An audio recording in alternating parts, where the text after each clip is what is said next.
matriz de la vida.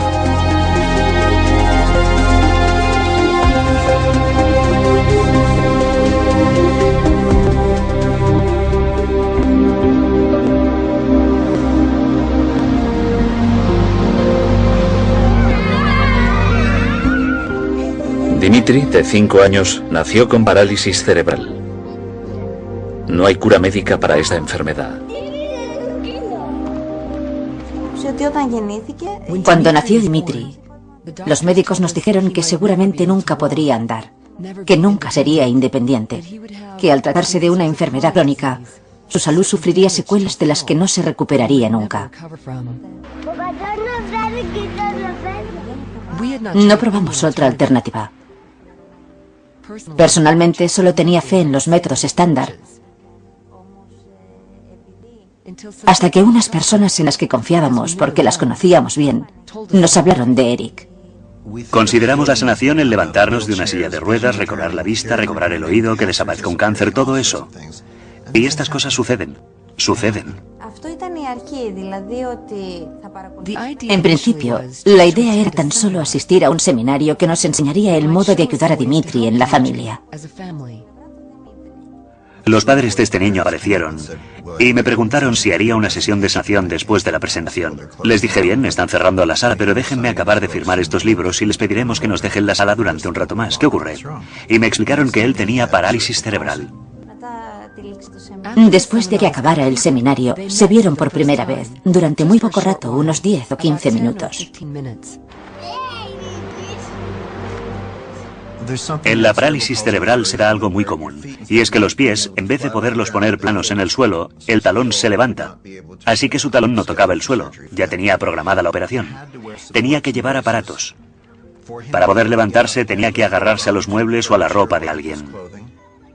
Para poder bajar escaleras tenía que sentarse en los escalones y bajar los peldaños uno a uno. Y para subir debía hacerlo a 4 patas. Fuimos al escenario con Dimitri. Le subimos a una cama que había allí. Y le dijimos que estuviera tranquilo y que colaborara con Eric. Que no iba a pasar nada que le incomodara.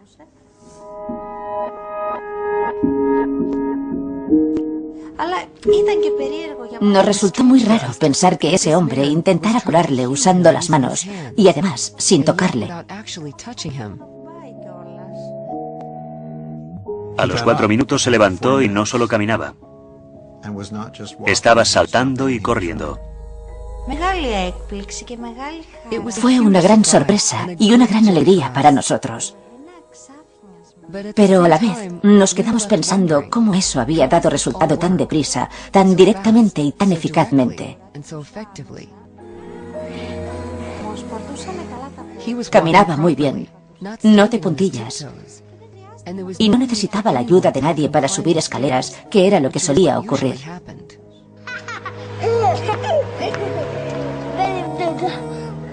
Otros niños suben escaleras todos los días sin problema.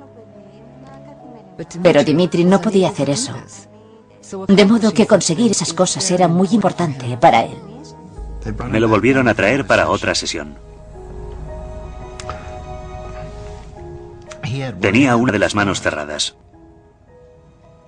Yo no lo sabía. Me miró y en griego me dijo, mira, puedo abrir la mano. Estaba perfecta. Me dijo, ya no me duele. Dijo, mira, puedo coger un vaso y beber yo solo.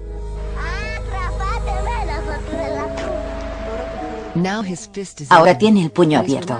Está relajado y colabora con la mano izquierda mucho mejor, lo que es de gran ayuda.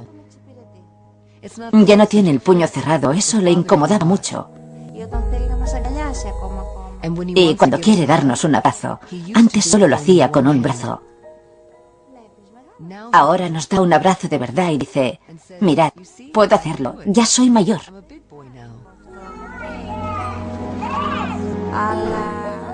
Obviamente, la mano aún no está bien del todo, pero junto con la mano izquierda sabe manejarse y no la descarta.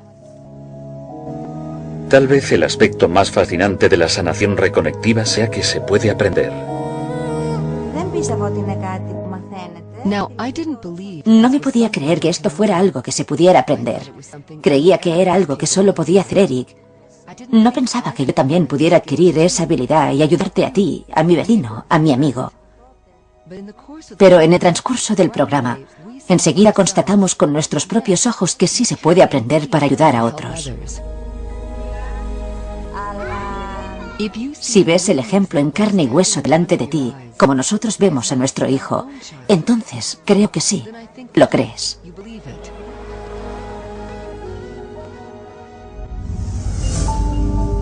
Se producen curaciones sorprendentes constantemente. Aún así, la medicina alopática tradicional no tiene un modelo o explicación del por qué se dan estas curaciones. No comprendemos cómo incluso la cosa más sencilla, como la curación de una herida, que es lo más habitual que cualquier niño ha experimentado, no logramos entender del todo cómo ocurre eso. La respuesta puede encontrarse en el profundo cambio que está experimentando nuestra concepción de nuestro universo. Prácticamente todas las culturas ancestrales y las culturas indígenas han considerado el universo como una unidad, como un círculo, y el hombre como centro de él. Pero fueron los descubrimientos de Isaac Newton y de René Descartes los que desmontaron la estructura de nuestro universo y crearon este modelo de maquinaria y de relojería en el que la mente está separada del cuerpo, y en el que estamos separados unos de otros. Y esa idea de la separación es la base del pensamiento occidental. Ahora bien, Newton describió un universo sin anomalías de cosas separadas que operan en el espacio y el tiempo según leyes fijas. La idea del cuerpo como máquina, el cuerpo como esta máquina sin anomalías, con dos motores corporales que serían el cerebro y el corazón, y toda la orquesta central dirigida por el ADN. Ese es el modelo que tenemos. Y creemos que los distintos procesos están localizados en ciertas partes del cuerpo. La mayoría de todo esto es incorrecto. El cuerpo está totalmente descentralizado. No hay un cerebro central en sí. El cerebro sería algo así como el receptor de una antena. Sería más bien un transductor de información, un receptor y un transmisor de información, pero no el almacén central de esa información. En nuestro mundo convencional de bioquímica y biología celular, nos centramos en una creencia newtoniana del mundo material. A lo largo de la historia de la ciencia, nos centramos en la realidad mecánica y hemos descartado el concepto de energía y de campos como información y biología. Esa es la perspectiva newtoniana que afirma, centrémonos en la materia, no prestemos atención a todo lo demás. Pero ahora nos estamos dando cuenta que la mente es un campo energético de pensamiento, que se puede leer con cables de electroencefalograma en el cerebro, o con un nuevo método aún más interesante llamado magnetoencefalograma, MEG. Mientras que con el electroencefalograma colocas cables en la piel y se lee la actividad cerebral, el magnetoencefalograma es una sonda en el exterior de la cabeza y lee los campos de actividad neuronal sin ni siquiera tocar el cuerpo. Así que básicamente indica que cuando estamos procesando con el cerebro, emitimos campos. De 1875 a 1920 hubo un gran avance en la bioquímica. Y fue entonces cuando se pensó que, como somos una máquina química, la solución es darle al cuerpo las sustancias químicas adecuadas y te mejorarás. Hasta cierto punto eso es cierto. Pero al parecer esto no se puede aplicar a las enfermedades crónicas. Es cierto a corto plazo. Por entonces se produjo una importante escisión intelectual en la física, porque el antiguo mundo newtoniano, el universo reloj, se estaba reforzando. Y unos cuantos excéntricos en Dinamarca, Alemania y en menor medida en Inglaterra desarrollaron la física cuántica y afirmaron que no funciona del modo que se decía que funciona. La cosa no es así. Y se encontraron muchas anomalías en la física que no podían explicarse. Y el resultado de esto fue que la idea antigua de un universo mecánico, donde todo ocurre por una razón concreta, debía descartarse. La física cuántica cambió nuestra percepción de la realidad hace más de 80 años. Sorprendentemente, este nuevo punto de vista aún ha de incorporarse en nuestro modelo de biología actual. El principal problema con el modelo biológico actual es que es reduccionista y mecanicista. Eso significa primero que intenta explicarlo todo en términos de pequeñas partes, en general moléculas, porque son los componentes más pequeños de los organismos. Y en segundo lugar intenta considerar el organismo como una máquina que funciona sencillamente en términos de física y química.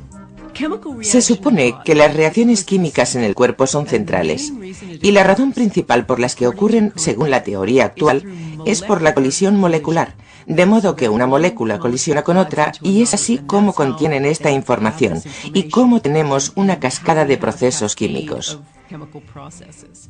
Si pensamos en una célula cualquiera, una célula es como una piscina y las moléculas son como un par de pelotas de tenis en esa piscina. Y según esta teoría, una pelota de tenis debe encontrar otra pelota de tenis en esa inmensa masa de agua y hacerlo de forma instantánea. Y se supone que eso explica los millones de actividades instantáneas que tienen lugar en nuestro cuerpo a cada segundo. Y eso es absurdo. El sistema de control existente de la medicina moderna son las enzimas, las hormonas, no la conciencia, no las emociones, no el campo corporal.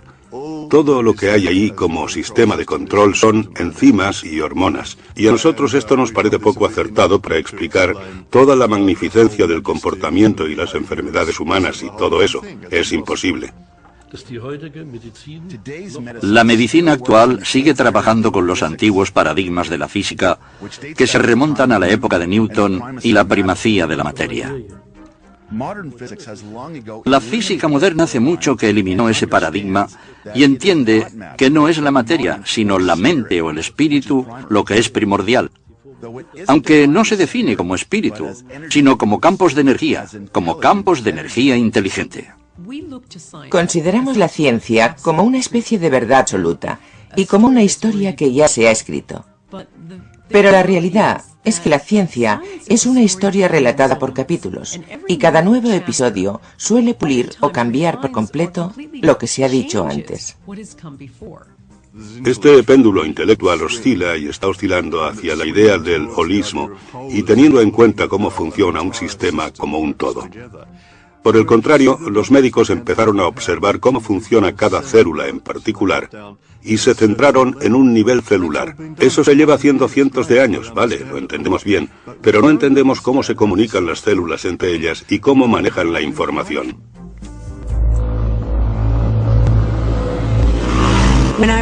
Cuando tenía 15 años tuve un accidente de moto muy grave. Iba en una moto en la que no debería haber ido. Y nos arrolló un coche que me provocó una herida muy grave en la pierna, en la que me dieron 66 puntos. En el momento del impacto, recuerdo claramente haber tenido una experiencia extracorpórea en la que mi conciencia vio a mi cuerpo salir por los aires para acabar en el suelo. Fue muy impactante cuando, digamos, que volví a mi cuerpo. Eso me demostró que quizás mi conciencia no solo está en mi cerebro, sino que es algo más amplio que eso. Entonces me enfrentaba a unas secuelas muy graves. Comentaron la posibilidad de tener que amputarme parte de la pierna. Y me recuerdo tumbada y escayolada desde la cadera hasta el tobillo y pensando sobre cómo recuperar mi sistema inmunológico con mis pensamientos, de modo que pudiera estimular la curación de mi pierna. Me tumbaba en el sofá y visualizaba mi sistema inmunológico y notaba un hormigueo. Sentía como mi pierna se estaba curando. Y yo no procedía de una familia de médicos. No sé de dónde saqué esa idea. Pero de algún modo fue algo no ético. Supe al instante que eso era lo que tenía que hacer. Y al final me quitaron la escayola y ahora, como se ve, sigo siendo un ser de 2 piernas, por suerte. Así que en esa curación creo que tuvo algo que ver parte de mi experiencia personal. Que hubo algo que me hizo saber que mi mente era importante para mi cuerpo y que mi cuerpo era importante para mi mente. Algo que sabía intuitivamente. Mente, intención, creencia. ¿Pueden influir estos factores en la curación? Si crees que tienes una enfermedad incurable, si tú mismo lo crees, tienes razón. Si crees que tu problema se puede curar, entonces también tienes razón. Todo depende de tu intención. Cuando pensamos en la intención, nos preguntamos qué es y qué papel desempeña la intención en la curación. La intención desempeña un papel cuando pensamos en cómo nuestros pensamientos, nuestras emociones y nuestras cogniciones influyen en nuestro sistema inmunológico y en nuestro sistema endocrino. Y sabemos que esto es así. Sabemos que las personas que sufren de mucho estrés, por ejemplo, tienen una capacidad menor para que sus sistemas inmunológicos funcionen bien. En los laboratorios se ha descubierto en los últimos 15 o 20 años, por ejemplo, que la intención tiene efectos físicos. Por ejemplo, hace poco llevamos a cabo un estudio en el que reunimos parejas, uno de cuyos miembros tenía cáncer. Y cogimos a la pareja del paciente que tenía cáncer y le formamos en lo que denominamos programa de intención compasiva. Se les invitó a participar en un programa de formación. Gran parte tenía que ver con la meditación, con la apertura del corazón, con las energías sutiles. Y asistieron a este programa de formación y les pedimos que se fueran a casa y siguieran practicando esta intervención durante 8 semanas. Los volvimos a convocar y los metimos en nuestro laboratorio. Controlábamos al paciente en una cámara. Le metimos en una cámara de 900 kilos protegida electromagnéticamente para que no hubiera campos electromagnéticos ni para que la pareja del paciente de cáncer hablara con él por radio o por el móvil y le dijera: vale, ahora respira profundamente. Así descartamos cualquiera de estas explicaciones convencionales. Mientras tanto, la pareja, que había asistido al programa de formación, se sentaba en otra sala y observaba la imagen de su amado por una pantalla de televisión por circuito cerrado. Y entonces, aleatoriamente durante la sesión, se les pedía que enviaran intenciones amorosas y compasivas al paciente. El objetivo era ver si podíamos hallar correlaciones entre la intención de esa persona y la actividad fisiológica de la otra. Lo que descubrimos es que había una correlación significativa en la actividad fisiológica de esa persona y la actividad fisiológica de la otra. Y esto sugiere que hay algún medio por el que la información se transfiere que no se puede explicar con el modelo convencional newtoniano de causa y efecto. El compañero del paciente de cáncer no entraba y le susurraba al paciente al oído: ahora tranquilo. Era más bien al contrario, estaban separados y no había forma de que esas dos personas supieran cuándo estaba teniendo lugar ese tipo de interacción, pero aún así sucedió.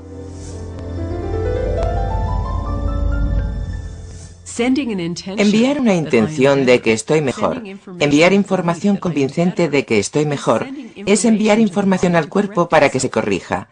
Porque, como decimos, un pensamiento también es energía física. Y también envía información al cuerpo.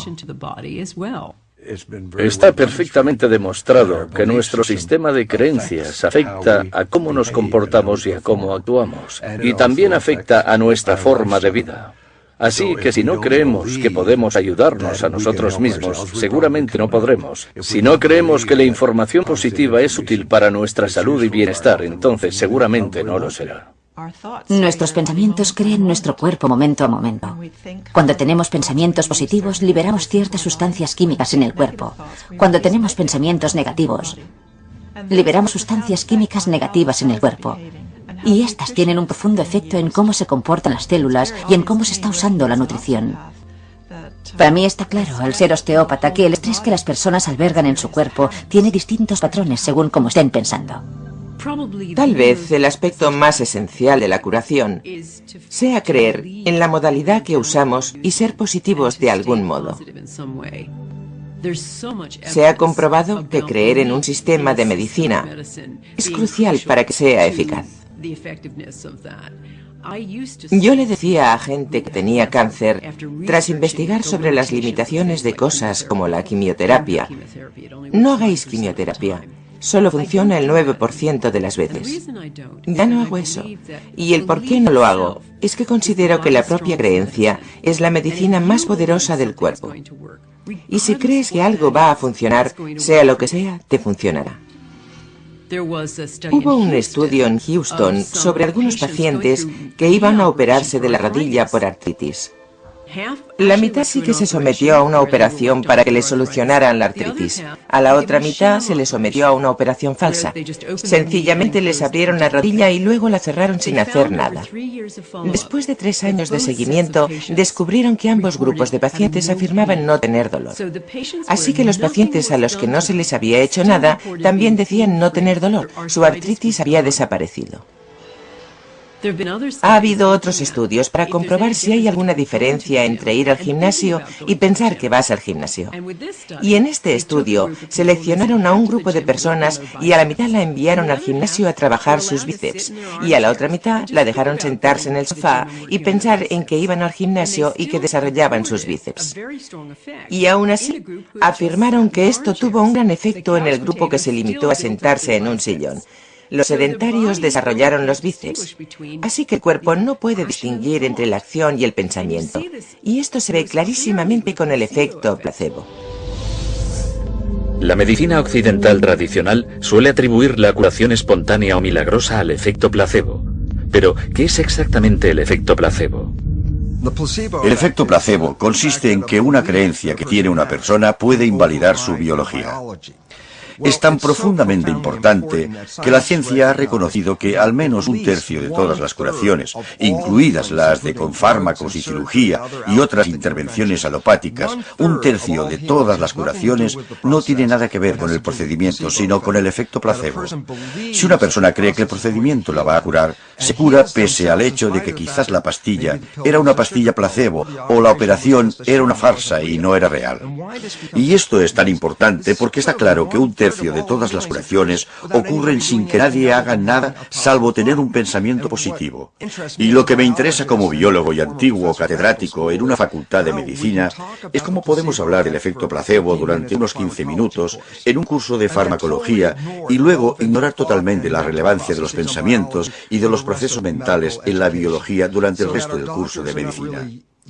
De modo que nuestros médicos no están usando el efecto placebo de forma eficaz, ni siquiera están estudiando el efecto placebo, y ahora mismo podrían reducirse los gastos sanitarios a 1/3 con solo usar el efecto placebo. Es hora de que empecemos a cambiar de óptica y de que nos centremos de verdad en cuál es la naturaleza del placebo. ¿Cómo es posible que cojamos una sustancia inerte, algo que no tiene capacidad medicinal, que se sepa potencial, y que esa sustancia inerte no solo pueda crear cambios fisiológicos en el cuerpo, sino, de algún modo, sea capaz de desencadenar todo un torrente de reacciones en un sistema muy complejo, de tal modo que afecte al hígado, los riñones o los pulmones? Ese es un gran misterio y no lo entendemos, y debe hacerse mucho más al respecto. Diría que lo que la medicina llama efecto placebo es sin duda un efecto que se crea a través de campos de energía. Como solemos decir, si se cree en eso, entonces funciona. Eso es cierto, pero no pensamos en cómo hacemos eso a diario. Si, por ejemplo, queremos ver la RTL, una cadena de televisión alemana, entonces apretamos el botón de la RTL, que implica que nos alineamos con la frecuencia en la que la RTL se puede recibir. La RTL siempre está presente, pero si no nos centramos en ella, entonces no la recibiremos. Así que cuando quiero ver la RTL, debo centrarme en ella, debo buscarla. Y con esto es lo mismo. Cuando me centro en algo con mi mente, la información sigue a esa atención. El efecto placebo es otra forma de hablar de la capacidad de autocuración del cuerpo. Y todo aquello que libere más de eso será un sistema mejor. Yo estaba desesperada por tener hijos. Ese fue uno de los motivos por los que me divorcié. Yo quería hijos, mi marido no quería. Así que me mudé a Londres pensando que me costaría un máximo de 2 años encontrar una nueva pareja y estabilizarme. Y me iría a vivir al campo con el cupo de 2,5 hijos que me correspondía y sería feliz. Ese era mi plan. Se me daba muy bien hacer planes. Ahí estaba yo, tenía mi consulta de osteópata, tenía clientes. Y estaba estresada, frustrada, deprimida. Llevaba años teniendo jaquecas. Quizás durante unos 10 años había tenido unos dolores de cabeza espantosos e iban cada vez a peor. A veces me duraban 5 días. Tenía una visita rutinaria con mi médico y este descubrió que mis niveles de hormonas estaban muy alterados e inmediatamente sospechó que tenía un tumor. Así que me mandaron a hacerme un escáner cerebral y me diagnosticaron un prolactinoma. Fue un shock tremendo, tremendo, de repente, y al principio pensé, qué injusto. Fui a la biblioteca médica y empecé a informarme cuanto pude sobre este tumor. Y cuando descubrí que provocaba esterilidad pensé, esto es tan irónico. Todas las células de mi cuerpo decían, quiero hijos. Y de algún modo yo había creado un tumor que me impedía tener hijos. Debía de haber algún motivo para ello. Debía de haberlo. Era demasiada coincidencia, pensé. Me entró mucha curiosidad. Gracias a mi formación en medicina alternativa, decidí tratarlo con métodos alternativos en vez de recurrir a los fármacos ortodoxos o a la cirugía. Ariel decidió usar la programación neurolingüística o PNL para tratar su tumor. Me dediqué a profundizar mucho en la PNL. Hice el nivel de maestría. Llegué a mi casa y me sentía completamente inspirada respecto a lo que podía hacer. Empecé a entender de veras en qué consistía la PNL. La PNL es una forma de psicología práctica que empieza desde donde estás ahora y tiene en cuenta dónde quieres estar y descubre qué obstáculos hay. Si tienes jaqueca durante 5 días, como yo, y quieres llegar al final sin tener un tumor, el viaje para ir del punto 1 al punto final es lo que se empieza a explorar con la PNL. Ariel hizo algunos descubrimientos muy interesantes cuando empezó a trabajar con la PNL. Ahora recuerdo que era una persona que pensaba que todas las células de su cuerpo querían hijos. Y lo que descubrí fue que en el fondo, remontándome a mi primerísima infancia, sentía tanta aversión a cómo había sido mi familia, que lo último que deseaba en el mundo era ser madre. Y esto me sorprendió sobremanera. Yo había creído desear una cosa y en realidad una parte inconsciente de mí iba en una dirección completamente opuesta. Y cuando comprendí los motivos por los que no quería hijos y en qué se basaba eso, pude librarme de ello y permitir que todo fuera como debía ser. Y al menos entendí por qué me había creado una vida que seguía ese camino.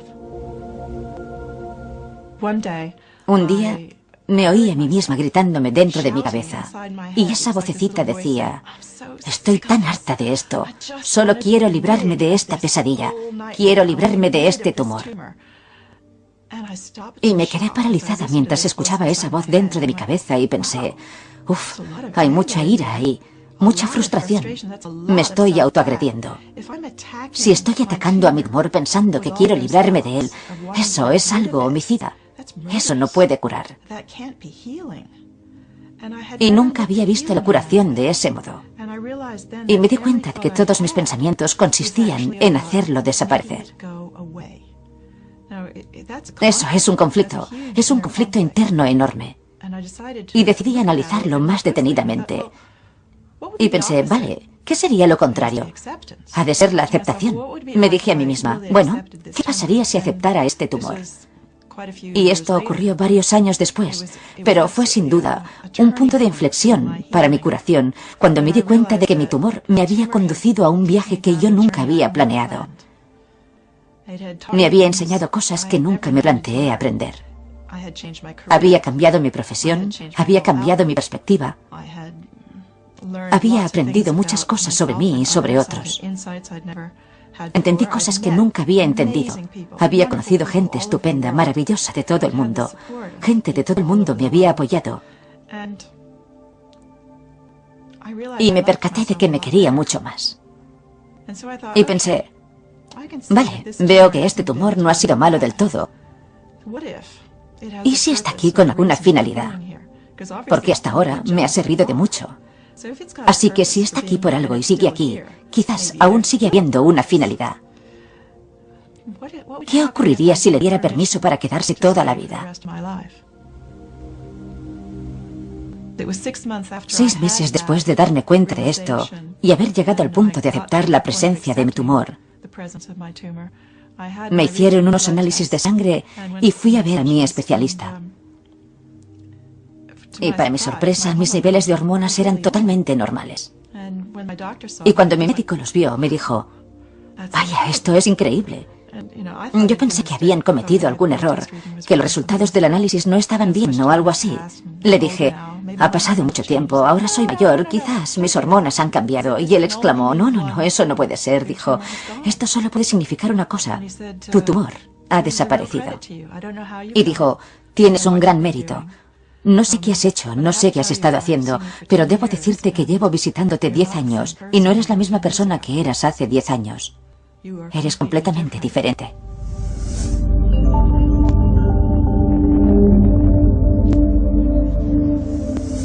Cuando sufrimos un cambio emocional, por ejemplo, si pasamos de la frustración a la alegría, estos cambios emocionales, unos 14.000 cambios emocionales, se desencadenan instantáneamente en el cuerpo. Si pensamos en el transcurso de un día, todas las emociones que sentimos, los altibajos, la multitud de tesituras emocionales que tienen lugar a través de nuestras percepciones durante un día, comprobamos que las emociones crean montones de cambios en nuestra fisiología. De modo que tiene mucho sentido empezar a prestar atención a la dieta emocional, además de la dieta física. Esa es una de las claves para tener mejor salud y, sin duda, para ralentizar el proceso de envejecimiento. Las emociones negativas intensas solo nos degeneran. Los estados emocionales positivos nos regeneran. Es algo matemático. Sintamos más amor, más comprensión, más agradecimiento y nuestra salud tendrá más ocasión de mejorar y seguir así.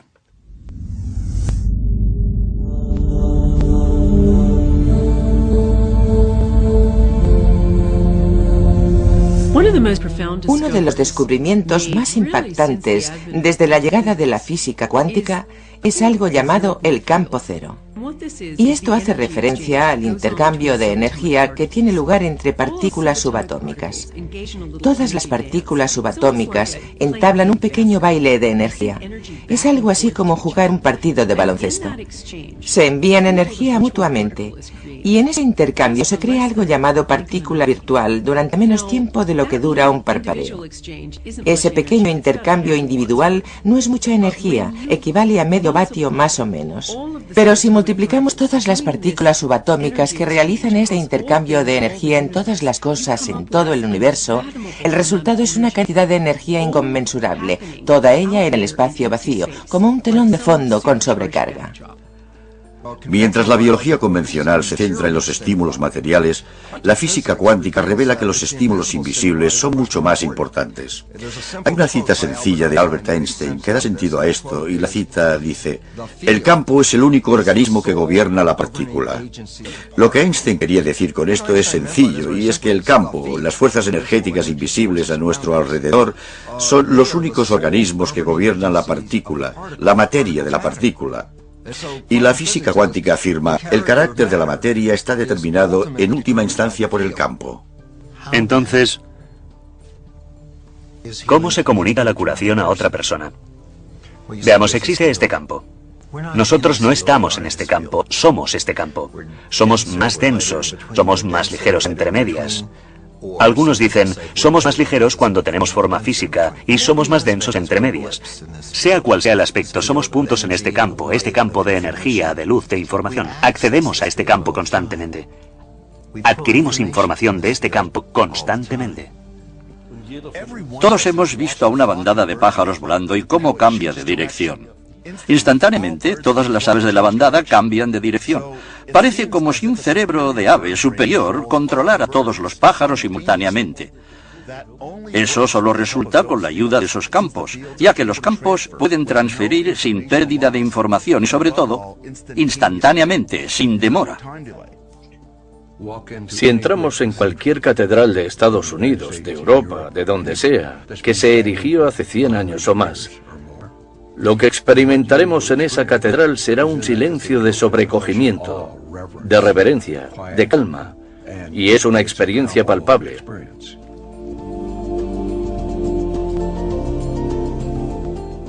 ¿Por qué esto es así? Es así, porque durante cientos de años, la gente que ha entrado en esa catedral lo ha hecho con su mejor disposición, ha ido a rendir culto, y en ese estado mental en el que las emisiones cuánticas del cuerpo y cerebro se emiten allí, esa catedral las absorbe, y en siglos posteriores retroalimentan a los feligreses que entran allí. Y por eso sienten ese silencio, ese sobrecogimiento y veneración. Todos formamos parte de ese campo de energía gigante, ese campo cero. Todos estamos conectados y estamos conectados más allá de los confines más lejanos del cosmos.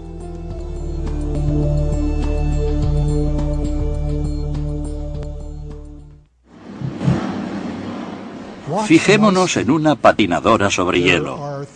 Hay cosas que hace que son inexplicables en términos de impulsos nerviosos. Los impulsos nerviosos y las reacciones químicas son demasiado lentos como para explicar las sutilezas de la vida. Incluso ahora mismo, si miramos los libros de texto de psicología, medicina o biología, e intentamos averiguar cómo funciona el sistema nervioso, nos enfrentamos a la discontinuidad del sistema. El sistema nervioso lo forman neuronas que transmiten impulsos eléctricos y químicos por todo el cuerpo. Si medimos los impulsos del sistema nervioso, veremos que algunos van a 320 kilómetros por hora, mientras que otros van a 3 kilómetros por hora. Y creo que esos son los reflejos del dolor, que son muy lentos. Como el cerebro o cualquier otra parte del cuerpo pueden coordinar el sistema nervioso y todos los movimientos. Cuando esos impulsos están viajando a velocidades tan diferentes, es un problema imposible. Si eres bailarín, por ejemplo, te mueves en 3 dimensiones y te mueves en el tiempo.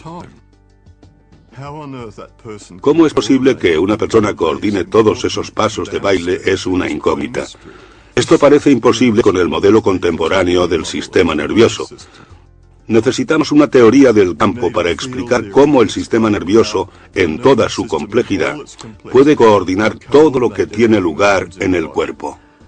Ahora sabemos, al estudiar la actividad del sistema nervioso, que el cerebro puede empezar a lanzar impulsos sincrónicos en diferentes zonas del cerebro prácticamente al instante. La importancia de la coherencia de estos impulsos que empiezan a lanzarse cuando la conciencia está funcionando es cuando los científicos observaron con qué rapidez podemos coordinar estas distintas zonas que se estaban centrando a la vez, que la coherencia de esa descarga era más rápida que la capacidad física de las células para comunicarse de una zona a otra.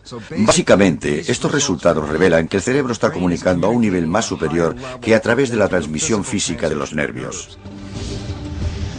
Nuestro cerebro tampoco funciona de la forma en que nos enseñaron en el colegio. El aprendizaje no está aquí, la memoria no está aquí, el habla no está aquí, esto no está ahí, esto no está allá.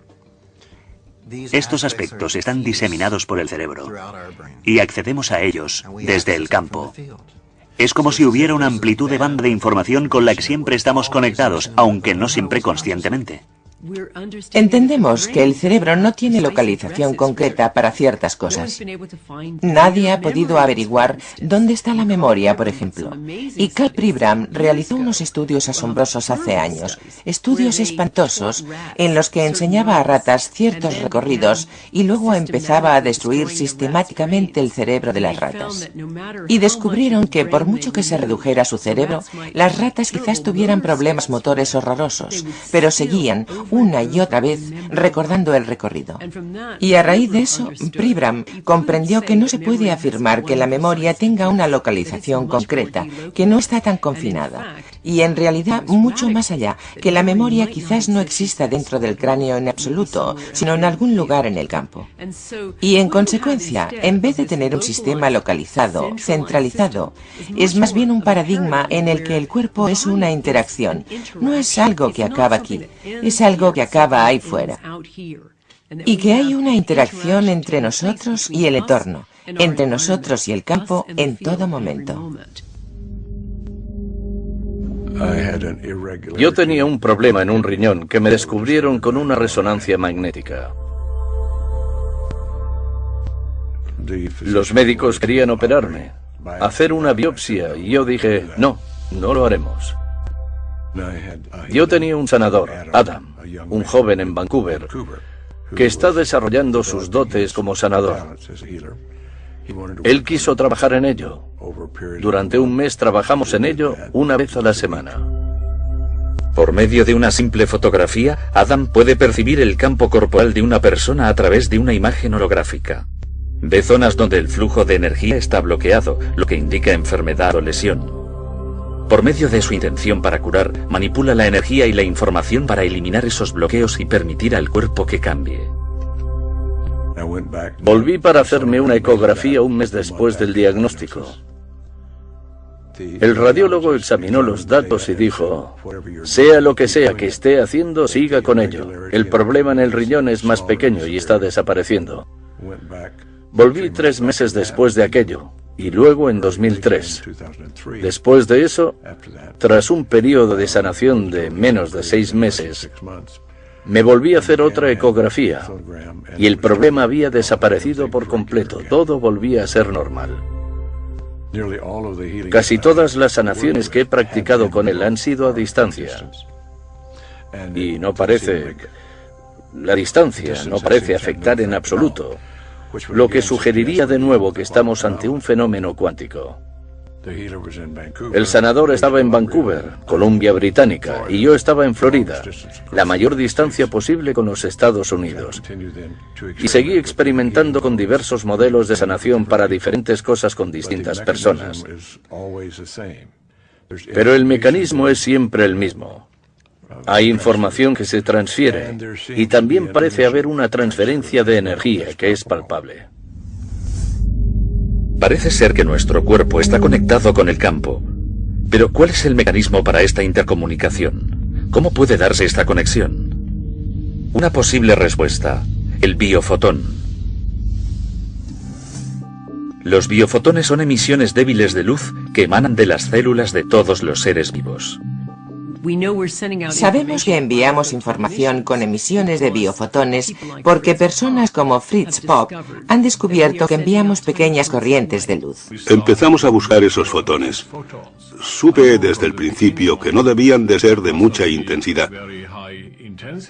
Pero estaba claro que esos fotones estaban en todas las células internas. Para detectar los biofotones, el profesor Popp y sus alumnos necesitaban un fotomultiplicador que fuera tan sensible como para ver una vela a 20 kilómetros de distancia. Cuando un organismo vivo se coloca delante de un detector de fotones, la luz emitida por las células se puede observar. Empezamos con plántulas de pepino y después con otras. Y todos los sistemas vivos que colocábamos en ese instrumento mostraban una emisión muy débil de fotones.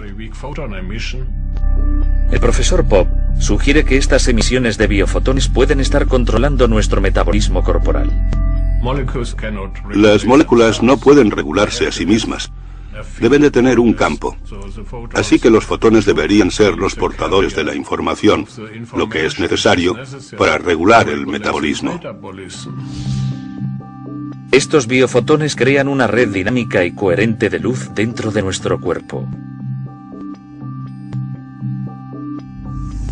Nuestro cuerpo está constantemente emitiendo luz en forma de biofotones.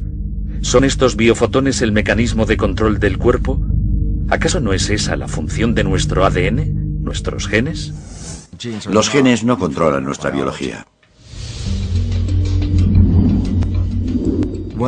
Cuando encontramos enfermedades recurrentes en una familia, como el cáncer, enseguida estudiamos el historial genealógico y señalamos a todos los receptores de este cáncer en la familia.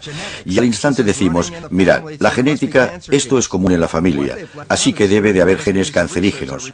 Lo que no se ha tenido en cuenta es un estudio muy interesante que revela que cuando los hijos son adoptados en una familia que tiene cáncer, los hijos adoptados desarrollarán el cáncer con la misma propensión que un hijo biológico en esa familia.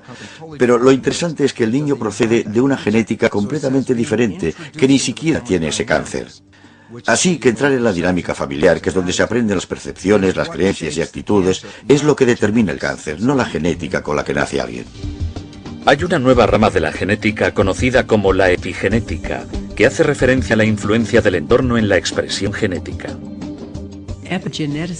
Los epigenetistas han descubierto que la información dentro de cada célula, aquello que la pone en marcha y que cambia las cosas, no está dentro de las células, sino en el exterior. Las señales tienen lugar fuera, en el entorno. Un gen es un anteproyecto, eso es lo que es, para crear una molécula proteínica. Y las proteínas, hay más de 100.000, son los cimientos que nos proporcionan nuestra biología, nuestra estructura y comportamiento, ¿vale? La cuestión es que hablamos de genotipos, y hasta en los últimos 10 años, un genotipo era una parte de información predeterminada para crear una proteína concreta. La nueva ciencia es alucinante, porque revela que a través de mecanismos epigenéticos, a través de la influencia del entorno al leer los genes, los mecanismos epigenéticos pueden producir más de 30.000 variaciones diferentes de cada genotipo. Y de repente, cuando empiezas a reconocer eso, te das cuenta de que tenemos potenciales completamente ilimitados. Y esto es un gran cambio de una creencia de que los genes eran deterministas. Ahora los genes son posibilidades. Si solo consideramos el nivel molecular, el proyecto del genoma humano ha revelado que tenemos unos 25.000 genes, muchos menos de los que en principio se esperaban. El proyecto del genoma del chimpancé ha secuenciado el genoma del chimpancé, y su genoma es prácticamente igual al nuestro. Tiene el mismo tipo de proteínas, el mismo tipo de genes, apenas se distingue la diferencia. Aún así hay una diferencia clara, y si no se puede explicar mediante los genes, ¿mediante qué se puede explicar? Y la respuesta es, creo yo, los campos morfogenéticos. Al igual que se pueden construir dos edificios distintos con los mismos ladrillos y cementos, si tienes dos planos diferentes, puedes construir organismos diferentes con distintos campos, incluso si las moléculas que los componen son muy similares, como lo son en humanos y chimpancés. El ADN es como una biblioteca. Estas son todas las proteínas posibles, desde los gusanos hasta nosotros. Es la misma biblioteca, pero debes saber qué libro sacar de la biblioteca. Este es el gran problema de la genética. Tratar de explicar cómo el cuerpo sabe qué libro sacar de la biblioteca genética. Y creemos que el campo corporal es el que decide qué información se extrae del ADN.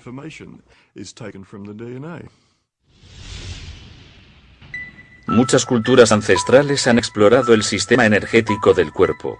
Hoy en día, los investigadores especulan sobre si el cuerpo tiene un campo de energía, conocido como campo morfogenético o campo corporal.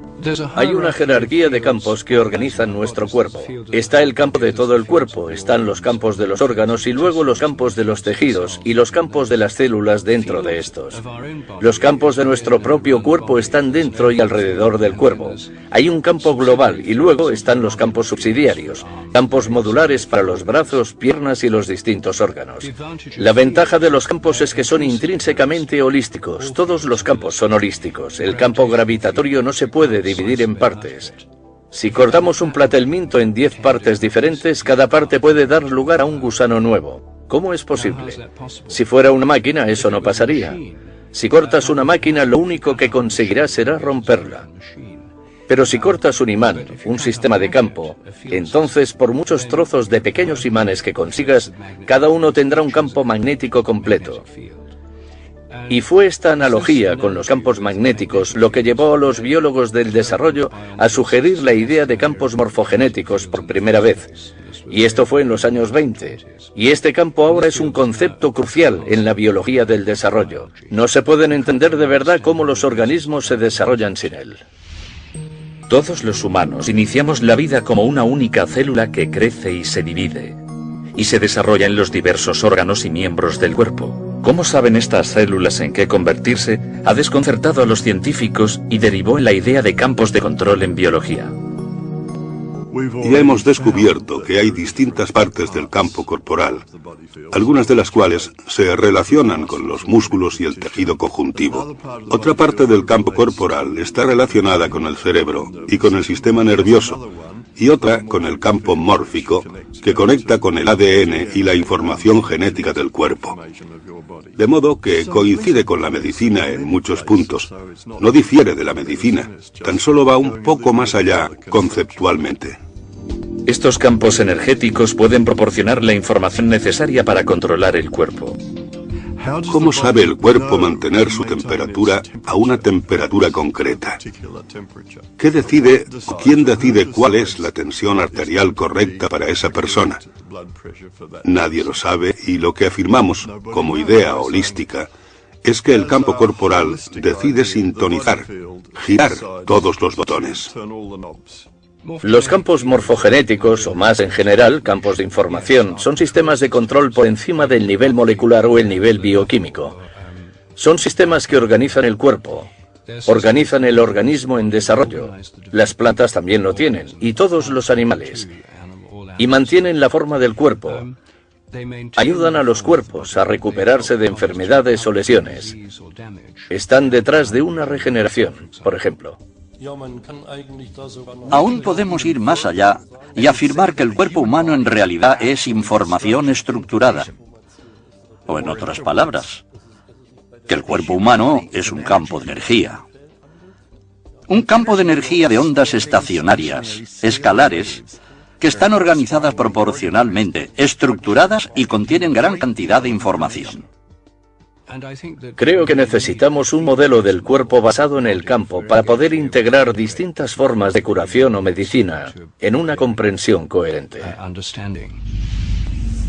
El campo corporal es un campo energético que contiene patrones de información. Todos los órganos de nuestro cuerpo generan su propio campo específico. Un órgano en concreto parece generar campos significativos que afectan a todo el cuerpo.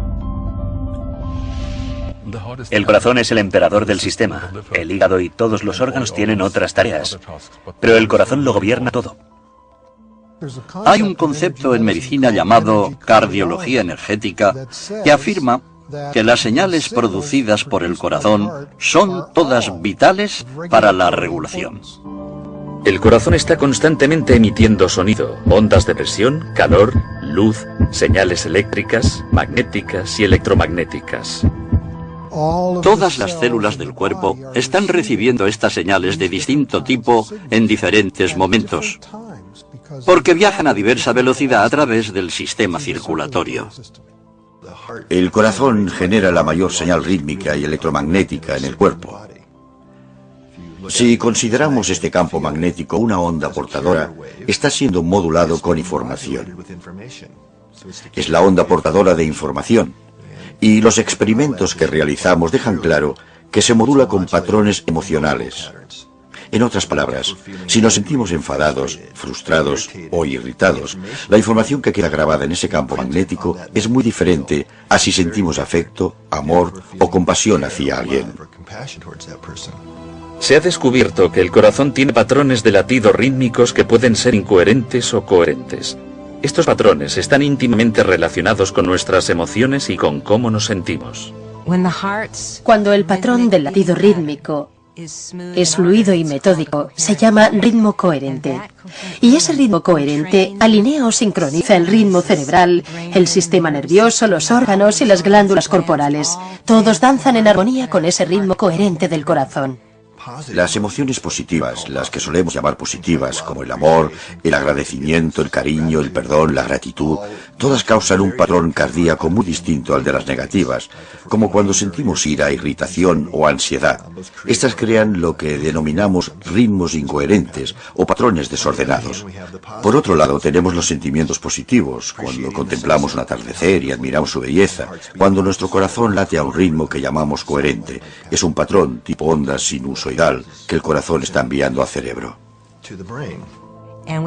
Y lo llamamos coherencia cardíaca, porque en las investigaciones descubrimos que el corazón debe entrar en ese patrón rítmico sincronizado, coherente, para que el resto del cerebro y el sistema nervioso y el resto del cuerpo se alineen y se sincronicen con ese potente ritmo. Así que empieza con el corazón. Cuando tomamos el pulso, lo que sentimos es la onda de presión creada por el latido del corazón. No es el flujo sanguíneo, es la onda de presión. Así que cada vez que late el corazón, esta onda de presión va al cerebro y al resto del cuerpo. Y si lo observamos a nivel del cerebro, esa onda de presión sincroniza todas las neuronas. El cerebro tendría problemas si no tuviera esa señal para sincronizarse, para darnos ese efecto de sincronía global. Cuando alguien está en coherencia, notamos cómo irradia su amor o su compasión o su gratitud. La coherencia es el estado fisiológico óptimo que subyace en poder aprender, desarrollar y facilitar los procesos regenerativos naturales del cuerpo. El corazón tiene su propio sistema nervioso intrínseco que puede percibir, sentir, recordar y procesar información, y es independiente del cerebro. Siempre pensamos que el sistema de entrada de información está por completo en el cerebro. Pero ahora estamos descubriendo que el corazón recibe información en primer lugar y luego la transmite al cerebro. Algunos estudios han demostrado que el corazón reacciona más deprisa que el cerebro a estímulos externos. Uno de los estudios más recientes que hicimos en nuestros laboratorios fue el que acabamos titulando La electrofisiología de la intuición. Anteriormente se habían realizado otros estudios que mostraban que el cuerpo reaccionaría de tal modo que prevería un hecho futuro si ese acontecimiento fuera emocionalmente importante y relevante para esa persona. A los participantes se les colocaron sensores para registrar su actividad cerebral, cardíaca y las interacciones cardíaco-cerebrales. La persona se sentaba frente a un ordenador, se apretaba una tecla y luego nosotros registrábamos los datos fisiológicos y de 6 a 8 segundos después se le mostraba una fotografía. La fotografía podría ser de los dos extremos opuestos del espectro emocional. A los participantes se les enseñaron fotografías de víctimas de accidentes de coche, de serpientes atacando y otras imágenes perturbadoras. En el extremo del espectro, las fotos incluían flores o atardeceres. Las fotografías se asignaban aleatoriamente para que las vieran los participantes.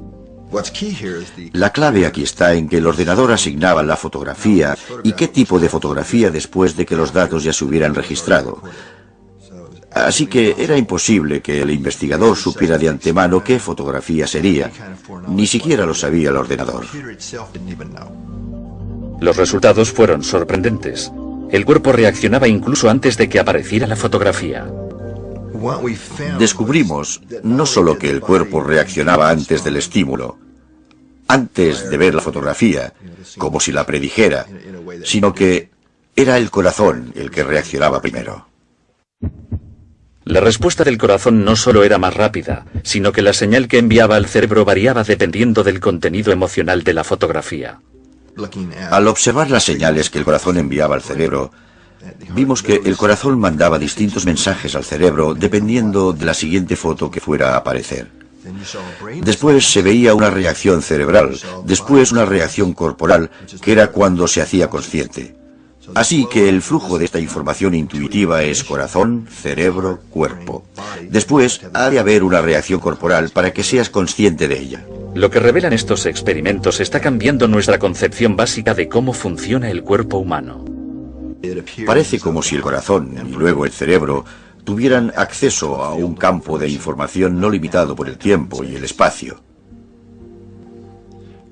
Esto hace referencia a la holografía cuántica o física cuántica, y eso ya lo sabíamos. Por fin estamos empezando a hallar el modo de demostrar que si tenemos un sistema energético o electrónico, y que es fundamental, que no está limitado por el tiempo y el espacio. El corazón está conectado a un campo de información e inteligencia que es diferente, pero complementario al campo del cerebro. Está muy claro que estas neuronas en el corazón y el cerebro tienen memoria a corto y largo plazo. Procesan información. Es un cerebro funcional.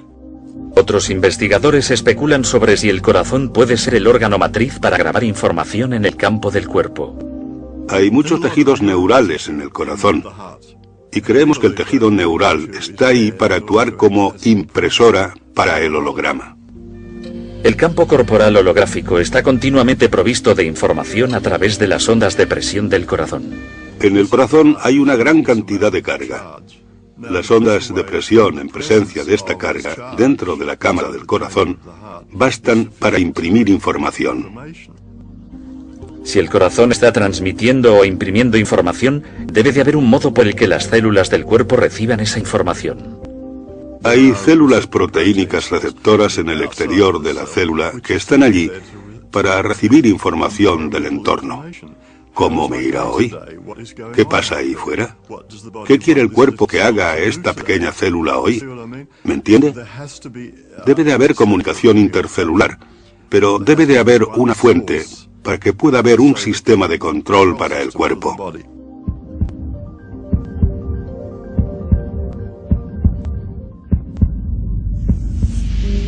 Este sistema de control envía información al cuerpo a través del campo corporal.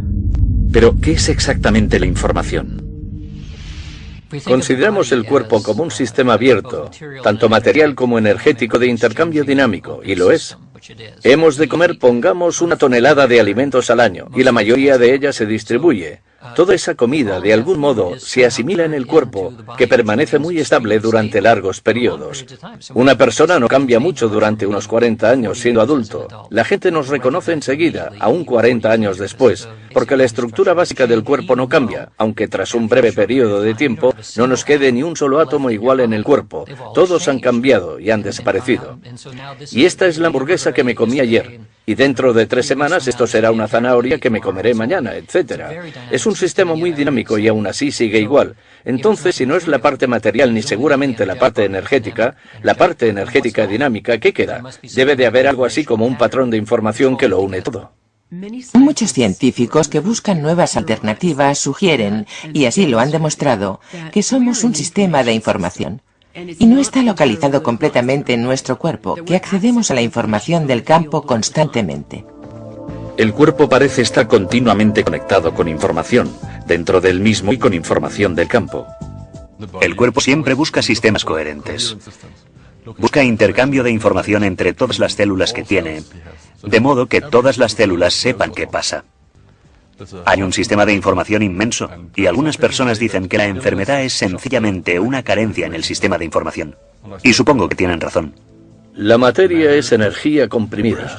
La información son patrones de energía. Hay un flujo de información en nuestro cuerpo que no acabamos de entender del todo, por todo nuestro sistema nervioso y por nuestros tejidos. E incluso en la antigüedad, algunos pueblos antiguos, los chinos, lo llamaban el sistema de acupuntura, que es un sistema de flujo de información en el propio cuerpo. Tenemos un sistema cuando tenemos estructura. Hay información por todas partes, ¿no? Solo obtenemos un sistema de información cuando está ordenado.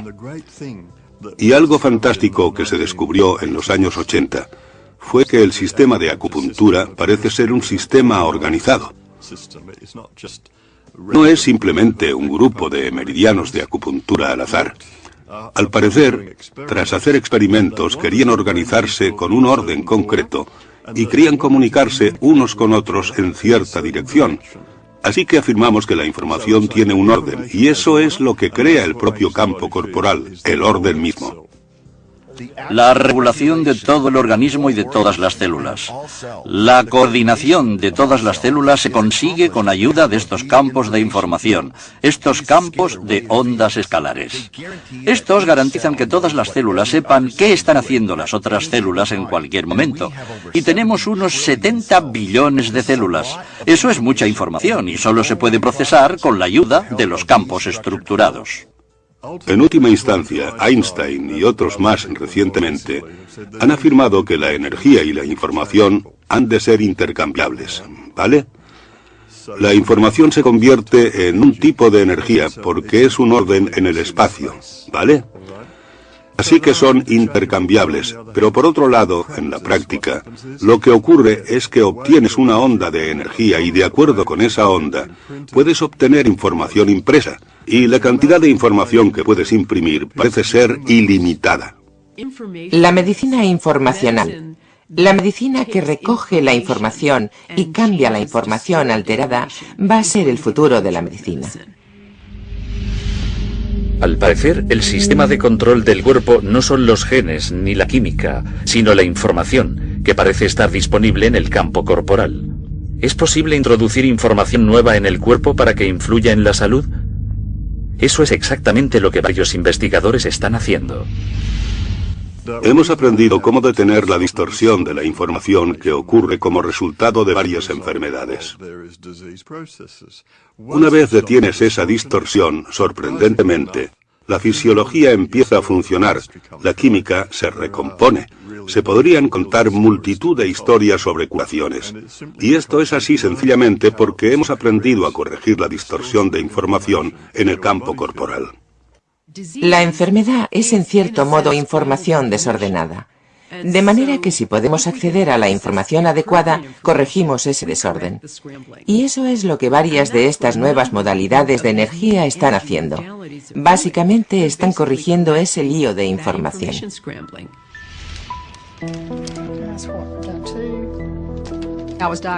A mí me diagnosticaron cáncer de tiroides cuando tenía 20 años. Y como consecuencia de ello, me tuvieron que operar y me extirparon toda la glándula tiroides, salvo una cuarta parte. Desde entonces, he tenido que tomarme una hormona sintética para obtener la hormona tiroidea que necesitaba. Unos años después me diagnosticaron el síndrome de fatiga crónica y algunos años después fibromialgia, y claro está, cada vez estaba más y más enferma. Mi marido tenía que sacarme de la cama si quería levantarme. Tenía que darme de comer, incorporarme en la cama y darme de comer. Empeoró hasta el punto de que yo tenía que bañarla y llevarla de la cama hasta el baño y cosas de ese tipo para que pudiera salir adelante en un día cualquiera. No sabían qué hacer con ese tipo de enfermedad. Más o menos me dijeron que debía vivir con ella. Yo no podía ayudarla. Y por muchas cosas que me dijera, lo que le doliera o lo mal que se encontrara o que le pasara, yo no podía ayudarla, ni tampoco nadie más, o eso creíamos. Mi médico al final me dijo, Vanessa, verás, ya no sé qué hacer por ti en este punto. Lo único que puedo hacer es recetarte fármacos para aliviarte un poco. Pero te aconsejaría que fueras a esta nutricionista. Y quizás ella te pueda ayudar a ver qué puedes comer, o al menos a que puedas empezar a obtener nutrientes de algo.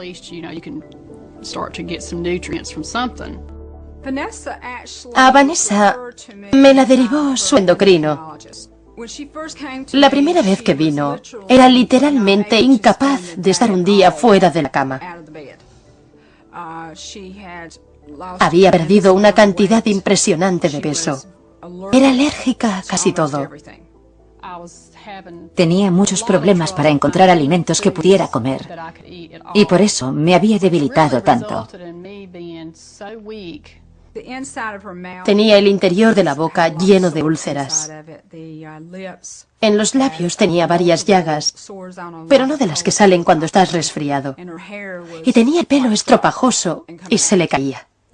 Lo primero que hice fue la prueba de nutrienergética. Este sistema está diseñado para determinar las áreas de distorsión en el campo corporal. Al cuerpo se le proporciona información nueva al ingerir gotas en las que se ha grabado un patrón de información. Empecé dándole las dosis que le habría recetado a un niño, porque sus campos de energía eran muy débiles. Así que empezamos con mucha cautela. Una mañana me desperté, tras haberme visitado con Débora durante unos 2 meses, y sentí algo que jamás había sentido. Y supe que esa era la solución. Y me sentí tan bien que me eché a llorar. Me senté en la cama y lloré, y lloré, y lloré.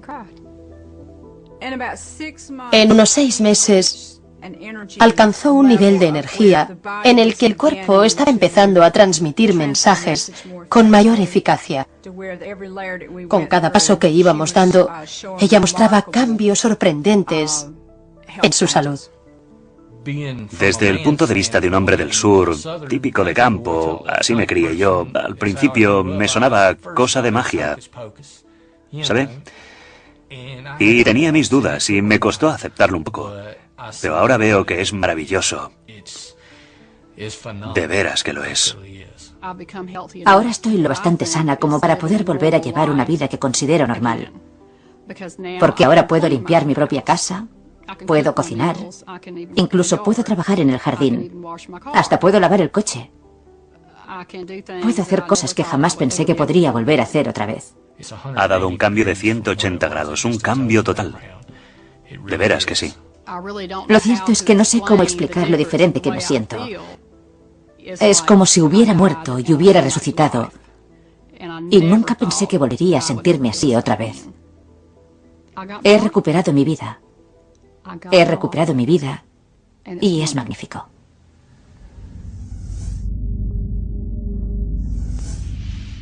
Estamos en el umbral de una concepción nueva de cómo se produce la enfermedad, de cómo se transfiere la información y de cómo mejorar la transmisión de información en los sistemas vivos. Las enfermedades crónicas están aumentando en nuestra comunidad y creo que usando estos métodos de información podremos tratar las enfermedades crónicas que antes no se podían tratar. Uno de los ejemplos más destacables de la eficacia y del efecto instantáneo de la medicina informacional lo oí hace poco, y tenía que ver con este sistema llamado terapia del campo del pensamiento, que es una psicología de la energía que teóricamente cura y cambia los pensamientos negativos a nuestro alrededor.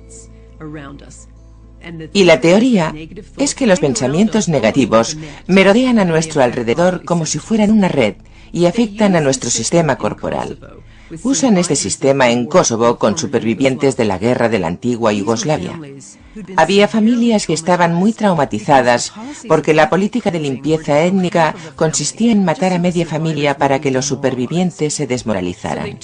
Así que reunieron a un grupo de personas que habían sufrido un síndrome de estrés postraumático grave, que habrían necesitado años y años y años de psicólogos y de fármacos y de todos esos métodos convencionales, y las trataron con terapia del campo del pensamiento.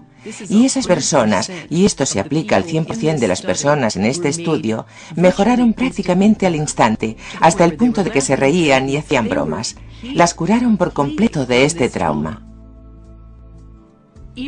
Incluso los terapeutas de psicología de la energía se quedaron boquiabiertos ante la eficacia de esta modalidad.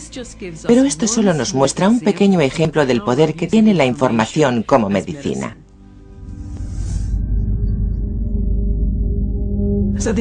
Lo más importante es que las personas se responsabilicen de su salud.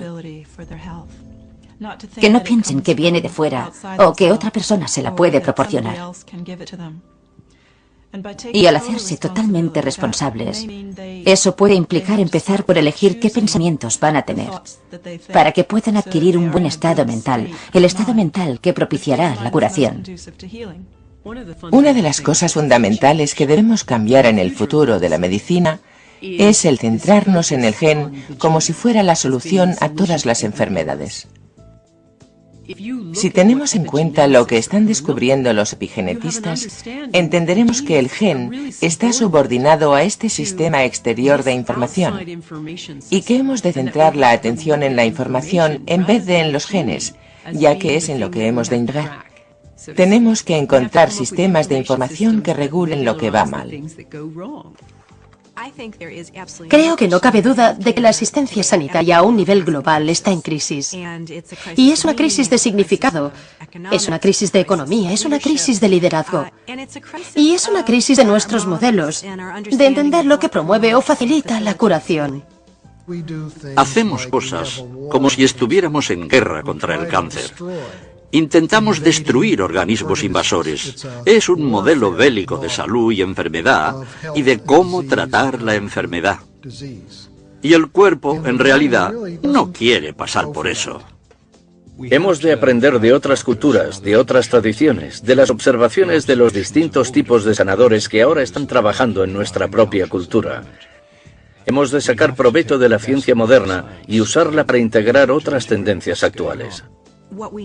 Lo que debemos hacer es fomentar una revolución que cambie nuestro modelo orientado en centrarse en la enfermedad a uno centrado en la curación. Y cuando empecemos a hacer esto, estaremos receptivos ante una variedad de factores diferentes que pueden facilitar o mejorar la capacidad de curación natural. Podemos afirmar que la revolución ya ha comenzado. Y no solo lo creo yo. Hay investigadores por todo el mundo que piensan lo mismo y que han estudiado datos que ya podemos incorporar en estas ideas nuevas del campo corporal. Pero ahora creo que contamos con una teoría científica viable para cómo el cuerpo almacena y accede a la información. Así que la revolución médica está en nuestras manos.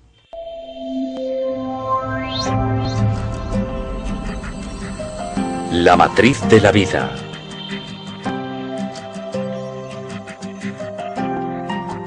Demetrios Abramidis sigue moviéndose con mayor libertad y alegría. Ariel Essex sigue viviendo sin su tumor cerebral.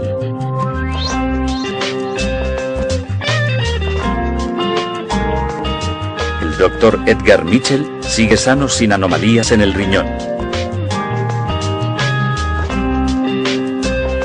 Vanessa Stone sigue viviendo sin los efectos del síndrome de fatiga crónica.